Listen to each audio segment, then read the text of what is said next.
Olá, boa noite. Mais uma vez, leitura do livro maravilhoso As 48 Leis do Poder, tá? Mais uma vez, vamos dar continuidade a esse trabalho. Então, retomando o que nós já vimos até agora. Primeira lei, não ofusque o brilho do mestre. Segunda lei, não confie demais nos amigos, aprenda a usar os inimigos. Terceira lei, oculte as suas intenções. Quarta lei, diga sempre menos do que o necessário. Quinta lei, muito depende da reputação. Dê a própria vida para defendê-la. Sexta lei, chame atenção a qualquer preço. Sétima lei, faça os outros trabalharem por você, mas sempre fique com o crédito. Boa noite.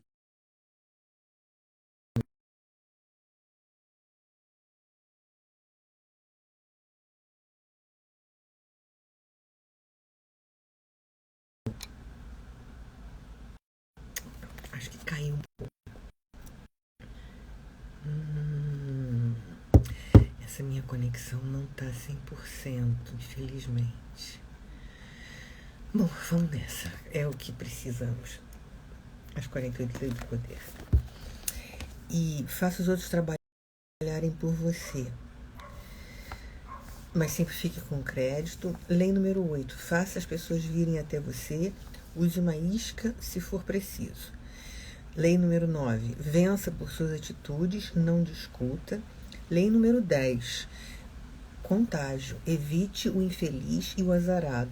Então, nós já lemos 10 leis das 48. Estamos bem. Vamos para a lei número 11. Lei número 11. Aprenda a manter as pessoas dependentes de você. Para manter a sua independência, você deve sempre ser necessário e querido. Quanto mais dependerem de você, mais liberdade você terá. Faça com que as pessoas dependam de você para serem felizes e prósperas, e você não terá nada o que temer. Não lhes ensine o bastante a ponto de poderem se virar sem você. Essas leis todas que nós estamos vendo são todas leis que esse autor pesquisou ao longo do tempo, né, e que se mostram leis válidas, né, para o poder. E eu já tinha falado nos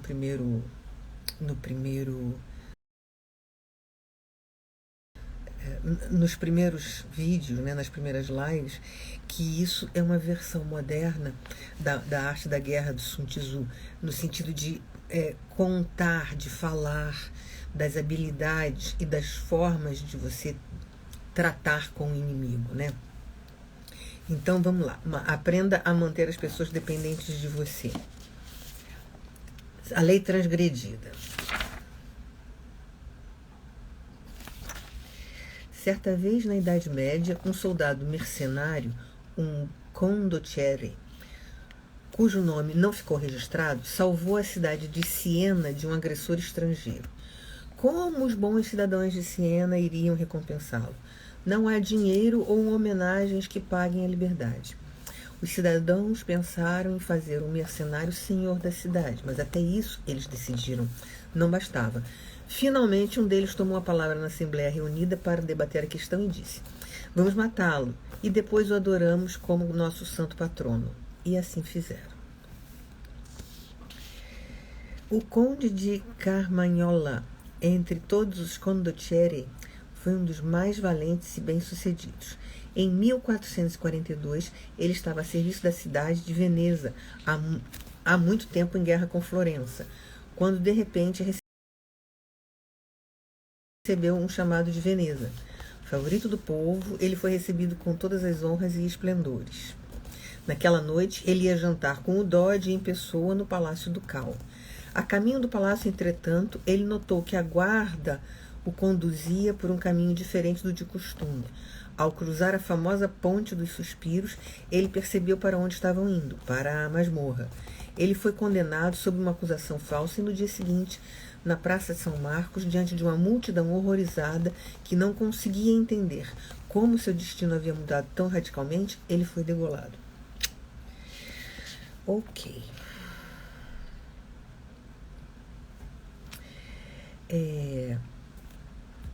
Vamos ver qual é a lei observada, que vai ser mais animador. Quando Otto von Bismarck se tornou deputado no parlamento prussiano, em 1847, tinha 32 anos e nenhum amigo ou aliado. Olhando em volta, ele concluiu que não deveria se aliar ao partido nem dos liberais, nem dos conservadores no parlamento, e também a nenhum ministro em particular, e certamente não ao povo. Sábio esse homem. Ao rei Frederico Guilherme IV, sim. Foi uma escolha estranha, para dizer o mínimo, pois o poder de Frederico estava em baixa. Homem indeciso, fraco, ele concordava sempre com os liberais no parlamento. De fato, faltava-lhe coragem e ele representava quase tudo que desagradava a Bismarck, pessoal e politicamente. Mas Bismarck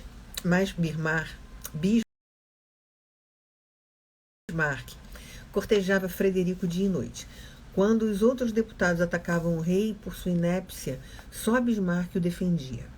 Finalmente funcionou. Em 1851, Bismarck foi nomeado ministro de gabinete do rei. Agora ele ia trabalhar. Repetidas vezes, ele forçou a mão do rei, fazendo-o aumentar os exércitos, enfrentar os liberais, exatamente como Bismarck desejava. Ele trabalhava com a insegurança de Frederico quanto à sua própria masculinidade, desafiando-o a ser firme e governar com orgulho. E ele lentamente restaurou o poder do rei até que a monarquia voltou a ser a força mais poderosa da Prússia. Quando Frederico morreu em 1861, seu irmão Guilherme subiu ao trono. Guilherme antipatizava profundamente com Bismarck e não pretendia mantê-lo por perto por muito tempo. Boa noite, sejam bem-vindos. Mas ele também herdou a mesma situação do irmão, muitos inimigos que desejavam lhe tomar o poder. Na verdade, ele pensava em abdicar, sentindo não ter força suficiente para enfrentar essa precária e perigosa posição, mas Bismarck se insinuou mais uma vez. Ficou de novo ao lado do rei, deu-lhe força e o incentivou a agir com firmeza e decisão. O rei passou a depender das táticas violentas usadas por Bismarck para manter seus inimigos afastados e, apesar de sua antipatia pelo homem, não demorou a nomeá-lo primeiro-ministro. Os dois discutiam com frequência sobre política. Bismarck era muito mais conservador, mas o rei compreendia a sua própria dependência e sempre que o primeiro-ministro ameaçava renunciar, o rei cedia sempre. E era de fato Bismarck quem definia a política de Estado. Anos mais tarde, os atos de Bismarck como primeiro-ministro na Prússia levaram vários estados alemães a se unir, formando um só país. Agora Bismarck conseguiu convencer o rei a se deixar coroar imperador da Alemanha, mas era Bismarck realmente quem tinha alcançado o ápice do poder. Como braço direito do imperador, como chanceler imperial e cavaleiro armado, ele movia todas as alavancas. Aprenda a manter as pessoas dependentes de você. Bismarck. As chaves do poder.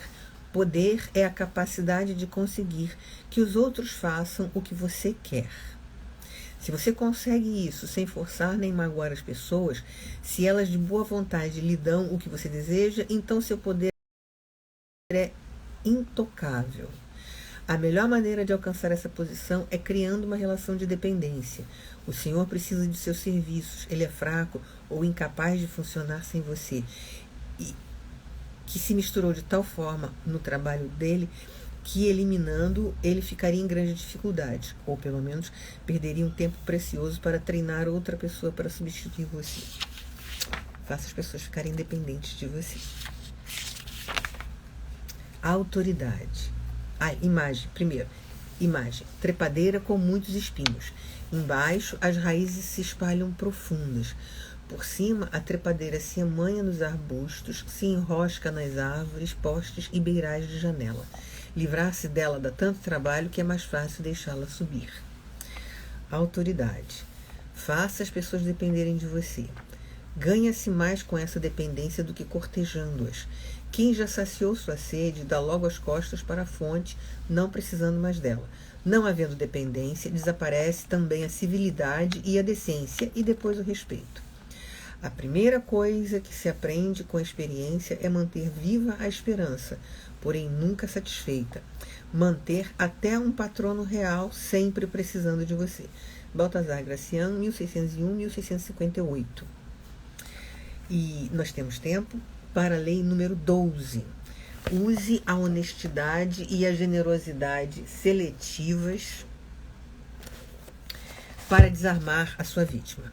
Julgamento. Um gesto sincero e honesto encobrirá dezenas de outros desonestos. Até as pessoas mais desconfiadas baixam a guarda diante de atitudes generosas e francas. Uma vez que a sua honestidade seletiva as desarma, você pode enganá-las e manipulá-las à vontade. Um presente oportuno, um cavalo de Troia, será igualmente útil. Cavalo de Troia. A lei observada. Um dia, em 1926, um homem alto e bem vestido foi visitar Al Capone, o mais temido gangster de sua época. Falando com um elegante sotaque continental, o homem se apresentou como Conde Victor Lustig. Ele prometeu a Capone que, se lhe desse $50.000, seria capaz de duplicar essa quantia. Capone tinha fundos mais do que suficientes para cobrir o investimento, mas não o hábito de confiar grandes somas a estranhos. Ele examinou o conde, aquele homem era diferente, o estilo chique, seus modos, e resolveu experimentar. Ele mesmo contou as notas e a entregou a Lustig. Tudo bem, conde, disse Capone. Dobre isso em 60 dias, como disse. Lustig saiu com os dólares, guardou-os num cofre em Chicago e foi para Nova York, onde tinha em andamento outros planos para ganhar dinheiro. Os $50.000 ficaram no cofre do banco intocados. Lustig não fez nada para duplicá-los. 2 meses depois, ele voltou a Chicago, pegou o dinheiro e foi novamente falar com Capone. Olhando os rostos impassíveis dos seus guarda-costas, ele sorriu constrangido e disse: Sinto muito, Sr. Capone, mas lamento lhe dizer que o plano falhou. Eu falhei. Capone se ergueu devagar. Olhou para Lustig com ar ameaçador, pensando em que parte do rio o jogaria. Mas o conde colocou a mão no bolso do casaco, retirou os $50.000 e os colocou sobre a mesa. Aqui, senhor, o seu dinheiro até o último centavo. Mais uma vez, minhas sinceras desculpas. É muito constrangedor. As coisas não funcionaram como pensei. Adoraria ter duplicado seu dinheiro para o senhor e para mim. Deus sabe como eu precisava disso. Mas o plano não se concretizou. Capone despencou na poltrona confuso. Sei que você é um charlatão, conde, disse Capone. Soube no momento em que entrou aqui. Eu esperava os $100.000 ou nada. Mas isso, receber de volta o meu dinheiro, bem... Minhas desculpas novamente, Sr. Capone, disse Lustig, pegando o chapéu e se preparando para sair. Meu Deus, você é honesto, gritou Capone. Se está em dificuldade, fique com $5.000 para ajudar por enquanto. Ele retirou 50 notas de $100 do maço de 50.000. O conde parecia atordoado. Curvou-se profundamente, murmurou um agradecimento e saiu levando o dinheiro. Os $5.000 era o que Lustig pretendia desde o início. De Capone. Corajoso? Interpretação. O conde Victor Lustig, homem que falava várias línguas e se orgulhava do seu refinamento e cultura, foi um dos grandes vigaristas dos tempos modernos. Era conhecido por sua audácia e temeridade, certamente para enfrentar Al Capone. Era conhecido por sua audácia e temeridade, e o mais importante, por seu conhecimento da psicologia humana. Ele avaliava um homem em minutos, descobrindo seus pontos fracos, e tinha um radar para otários. Lustig sabia que a maioria dos homens se arma contra o ataque de escroques e outros criadores de problemas. A tarefa do vigarista é derrubar essas defesas. Esse é um homem com habilidade. Use a honestidade e a generosidade seletivas para desarmar sua vítima, seja esta vítima Al Capone. A melhor maneira de conseguir isso é aparentando sinceridade e honestidade. Quem vai desconfiar de uma pessoa literalmente apanhada num ato honesto? Lustig usou honestidade seletiva várias vezes, mas com Capone ele foi mais adiante. Nenhum vigarista comum cometeria tamanha ousadia. Teria escolhido suas vítimas pela humildade, com aquele ar de quem diz que engolirão um remédio sem se queixar. Engane Capone e você vai passar o resto da vida, o quanto ainda lhe restar, com medo. Mas Lustig sabia que um homem como Capone vive desconfiado de todo mundo. Ninguém ao seu redor é honesto ou generoso e conviver tanto tempo com lobos é exaustivo e até deprimente. Um homem como Capone quer ser alvo de um gesto honesto ou generoso. Quer sentir que nem todos agem com segundas intenções ou estão a fim de roubá-lo. O ato de honestidade seletiva de Lustig desarmou Capone porque foi inesperado. O vigarista gosta dessas emoções conflitantes, porque é muito fácil distrair e enganar a pessoa tomada por esses sentimentos. Não hesite em praticar esta lei com os Al Capone da vida. Um gesto generoso e honesto, bem calculado, e a fera mais brutal e cínica do reino vem comer na sua mão. Esta é uma aula. Tudo perde a graça se não tem um otário como perspectiva. A vida parece vazia e deprimente. Não consigo compreender os homens honestos. Vivem sem esperanças, cheios de tédio. Conde Victor Lustig, 1890-1947. Então, imagem, o cavalo de Troia. A sua astúcia se esconde dentro de um magnífico presente irresistível para o seu adversário. As muralhas se abrem. Uma vez lá dentro, destrua tudo. Autoridade. Quando o duque Recien de Qin estava para atacar de surpresa ele presenteou a cidade com uma peça de jade e uma junta de cavalos. Quando o conde Xi estava para atacar de surpresa Shoyu, ele os presenteou com 2 grandes carruagens. Daí o ditado: quando se vai tomar, deve-se dar. Han Fei Tse, filósofo chinês do século III a.C. E ainda podemos ver a lei número 13.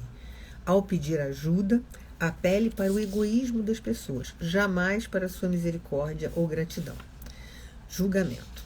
Se precisar pedir ajuda a um aliado, não se preocupe em lembrar a ele sua assistência e boas ações no passado. Ele encontrará um meio de ignorar você. Em vez disso, revele algo na sua solicitação ou na sua aliança com ele que o vá beneficiar e exagere na ênfase. Ele reagirá entusiasmado se vir que pode lucrar alguma coisa com isso. Ao pedir ajuda, apele para o egoísmo das pessoas, jamais para a sua misericórdia ou gratidão. Isso é uma lei. E temos aqui 2 comentários interessantes. Um de Esopo, uma fábula de Esopo, do século VI a.C., e Schopenhauer.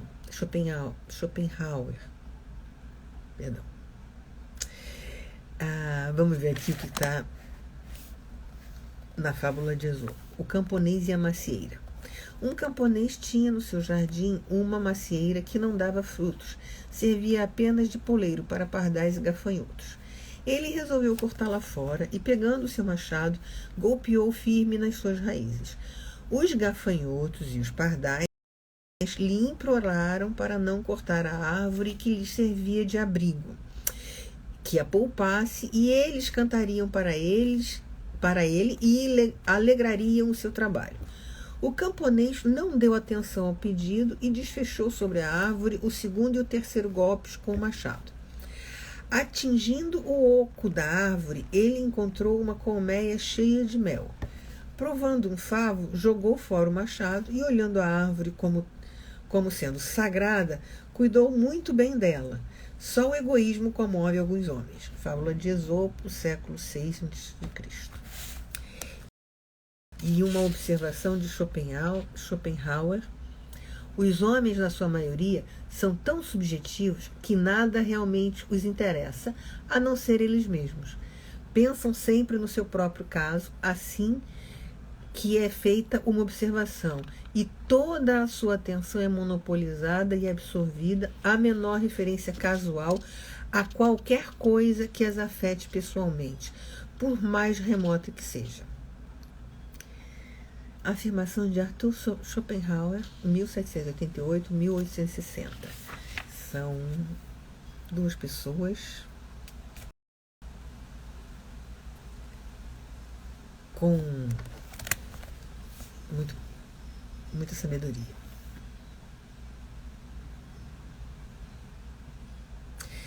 A regra sempre foi que os fracos devem se submeter aos fortes, e além disso, nos consideramos merecedores do nosso poder. Até o presente momento, vocês também pensavam assim, mas agora, depois de avaliar os seus próprios interesses, começam a falar em termos do que é certo e do que é errado.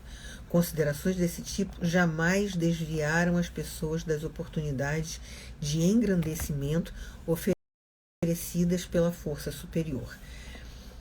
Palavras de um representante ateniense a Esparta, citado em A Guerra do Peloponeso, de Tucídides,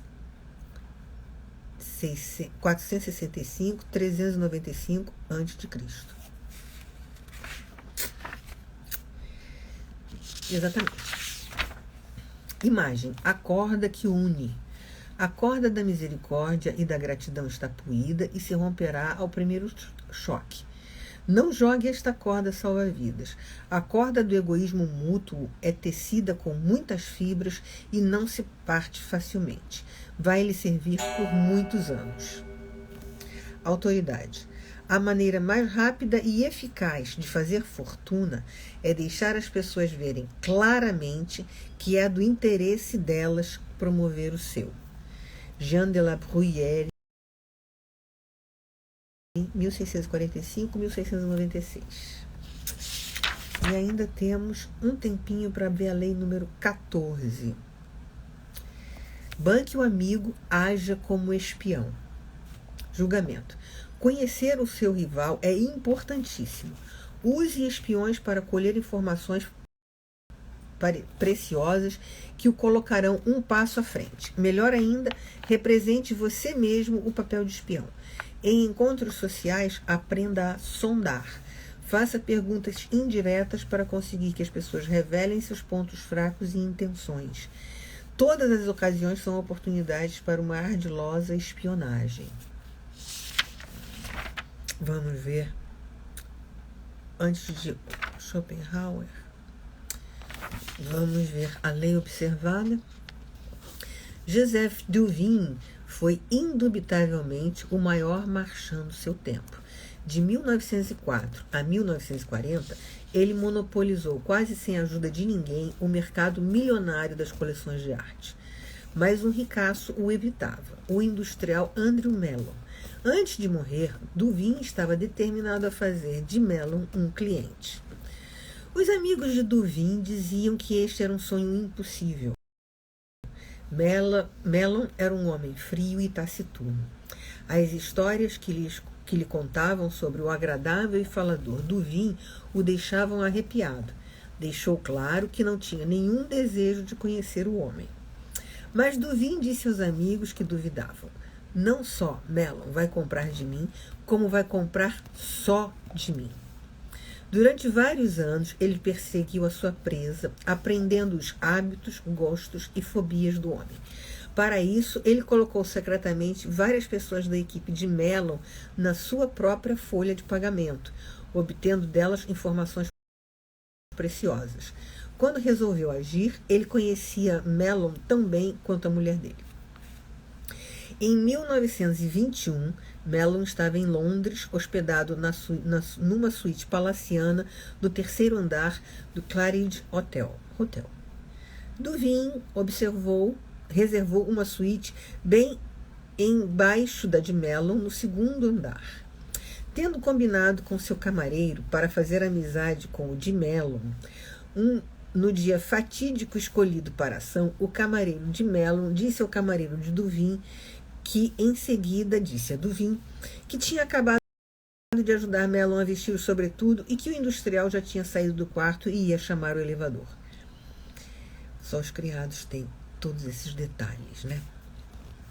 O camareiro de Duvin ajudou também a vestir rapidamente o seu sobretudo e segundos depois, Duvin entrou no elevador e vejam só, lá estava Mellon. Como vai, Sr. Mellon? Disse Duvin, se apresentando. Estou indo para a National Gallery ver alguns quadros. Que coisa estranha!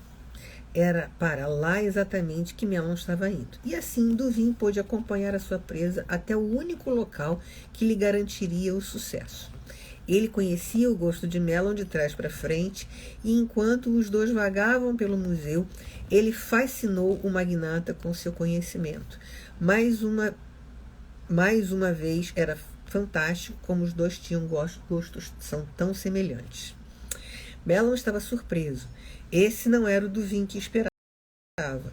O homem era encantador e agradável e nitidamente dono de um gosto sofisticado. Quando voltaram para Nova York, Mellon visitou a galeria exclusiva de Duvin e se apaixonou pela coleção. Tudo que, surpreendentemente, parecia ser exatamente o que ele desejava colecionar. Pelo resto da vida, ele foi o melhor e mais generoso cliente de Duvin. Interpretação. Um homem tão ambicioso e competitivo como Joseph Duvin não deixava nada ao acaso. De que adianta improvisar ou apenas esperar conseguir chamar a atenção deste ou daquele cliente? É como atirar no escuro. Arme-se com pouco de conhecimento e a sua pontaria vai melhorar. Mellon foi a captura mais espetacular de Duvin, mas ele espionou muitos milionários, colocando secretamente na sua própria folha de pagamento membros da equipe de empregados domésticos de seus clientes. Cuidado com os empregados domésticos. Ele tinha acesso constante a informações valiosas sobre as idas e vindas de seus patrões, mudanças de gostos e outras pequenas notícias que o colocavam um passo à frente. Um rival de Duvin, que desejava ter como cliente Henry Frick, notou que sempre que visitava este rico nova-iorquino, Duvin chegava antes, como se tivesse um sexto sentido. Para outros marchands, Duvin parecia estar por toda parte e saber tudo antes deles. Seus poderes os desencorajavam, até que muitos simplesmente desistiram de correr atrás de clientes ricos que poderiam fazer a fortuna de um marchand. Assim é o poder da espionagem bem feita. Faz você parecer onipotente, clarividente. O conhecimento que você tem da sua vítima pode também fazer você parecer encantador, capaz de prever tão bem seus desejos. Ninguém vê a fonte do seu poder e o que não se pode ver não se pode combater. Palavras de sabedoria. Governantes enxergam através de espiões, as vacas através do cheiro, os brahmanes através das escrituras e o resto do povo vê com seus olhos normais. Kautilya, filósofo indiano, século III a.C. Imagem. O terceiro olho do espião. Onde todos têm dois olhos, o terceiro olho que dá onisciência divina. Você enxerga mais e melhor dentro deles. Ninguém está livre do olho, só você. Autoridade. Ora, o que faz um soberano brilhante e um sábio general conquistarem sempre o inimigo e suas realizações superarem as dos homens comuns é a presciência na situação do inimigo. Essa presciência não vem dos espíritos nem dos deuses, nem da analogia com acontecimentos passados, nem de cálculos astrológicos. Deve ser obtida de homens que conhecem a situação do inimigo, dos espiões. Sun Tzu, A Arte da Guerra, século IV a.C. Com essa citação do próprio Sun Tzu, eu vou encerrar a leitura de hoje, agradecer a presença de vocês, né, e desejar que semana que vem a gente possa adiantar tanto quanto a gente já adiantou nessa semana. Um beijo grande e até lá.